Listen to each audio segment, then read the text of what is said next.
cette capsule vidéo, je vais vous présenter l'utilisation de la calculatrice Numworks pour travailler sur les suites numériques. Pour cela, nous allons traiter de la forme explicite d'une suite numérique et allons travailler avec la suite dont la forme explicite est UN est égal à 12 plus 2n. C'est-à-dire pour notre cas, U0 est égal à 12. C'est parti, on lance la calculatrice Numworks. Et donc sur l'écran d'accueil, on a le menu avec les différentes fonctionnalités de Numworks. On va choisir les suites en utilisant la touche directionnelle qui se trouve tout en bas ici. Donc voilà les suites, on valide avec OK. Et on ajoute une suite, on ajoute la suite sur laquelle nous allons travailler. Donc je fais OK et là la calculatrice nous demande de choisir soit de saisir la forme explicite de la suite UN ou bien encore de saisir une relation de récurrence d'ordre 1 UN plus 1 ou d'ordre 2 UN plus 2.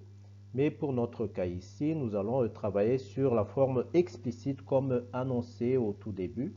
Donc là, je valide avec OK. Maintenant, ici, la calculatrice nous affiche UN est égal à, ça on n'y touche pas. Et la formule que nous allons saisir va s'afficher en bas de l'écran. Pour cela, nous allons nous aider des touches de notre calculatrice. Donc on va saisir 12.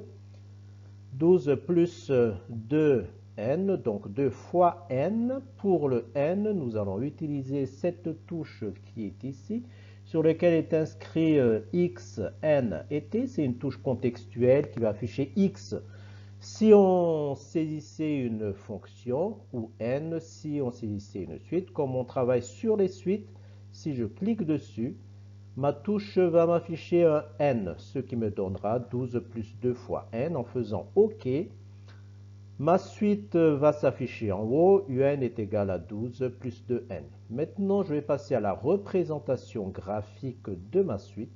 Je vais m'aider pour cela de l'onglet qui est en haut avec la suite directionnelle. Je vais monter, tac.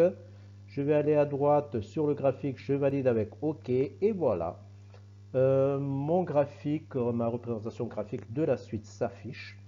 Si ça ne s'affiche pas bien, vous devrez zoomer. Donc la méthode la plus facile, c'est d'auto-zoomer avec l'auto qui se trouve ici.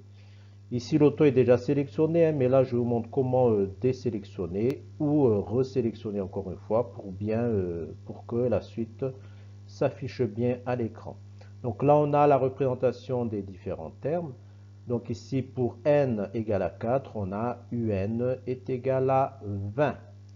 Donc voilà pour la représentation de notre suite.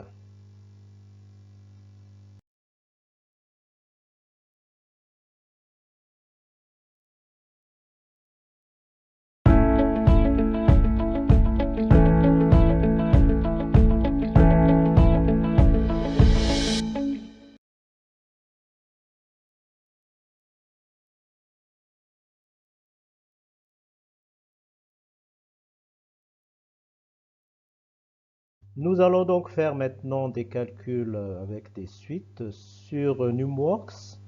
Donc première chose à faire, nous allons d'abord voir le tableau des valeurs. Donc avec la touche directionnelle, je vais sur tableau et là j'ai mon tableau des valeurs. Donc ici j'ai n et là j'ai les termes un qui correspondent au n. N ici sur mon premier tableau varie de 0 à 10. Pour avoir plus de valeur, donc je vais aller sur régler l'intervalle. Je fais OK ici. N du début égale à 0 et je vais mettre par exemple n de fin égale à 100 pour avoir des valeurs dans mon tableau de 0 jusqu'à 100. Donc je fais OK et là on a n variantes de 0 jusqu'à 100. Je ne vais pas aller jusqu'en bas. Et à sa droite, on a les valeurs de UN. Maintenant, on va revenir sur les calculs. Donc, je vais sur le calcul qui est là. Je descends en bas ici. Voilà, avec toujours la touche directionnelle. Calcul. Je fais OK. Là, je peux calculer la somme des termes ou bien encore calculer un terme particulier. Je vais d'abord aller pour calculer un terme. Donc, aller A. Je mets n égale à 42 pour calculer de n pour n égale à 42, je valide et sur mon écran de NumWorks, on a ici en bas n égale à 42, u de n sera égal à 96. En revenant sur mon calcul, je vais pouvoir calculer la somme des n premiers termes. Donc je choisis somme des termes. NumWorks me demande de sélectionner le premier terme. Donc pour mon cas, je vais choisir n est égal à 0, comme je vais calculer les n premiers termes. Donc ça commence à n égale à 0. Donc je sélectionne mon premier terme. Après, NumWorks me demande de sélectionner le dernier terme. Donc toujours avec ma touche directionnelle, je vais aller jusqu'à n égale à 42 pour calculer les 42 premiers termes. Donc sélectionner le dernier terme, je valide avec OK. Et là, NumWorks m'affiche la valeur de la somme des 42 premiers termes. Somme de UN de 0 à 42 égale à 2322 qui s'affiche tout en bas de l'écran. Donc voilà pour le calcul des sommes et le calcul des termes en utilisant NumWorks. Ainsi se termine cette capsule vidéo. Je vous donne rendez-vous pour d'autres capsules sur les suites. Au revoir.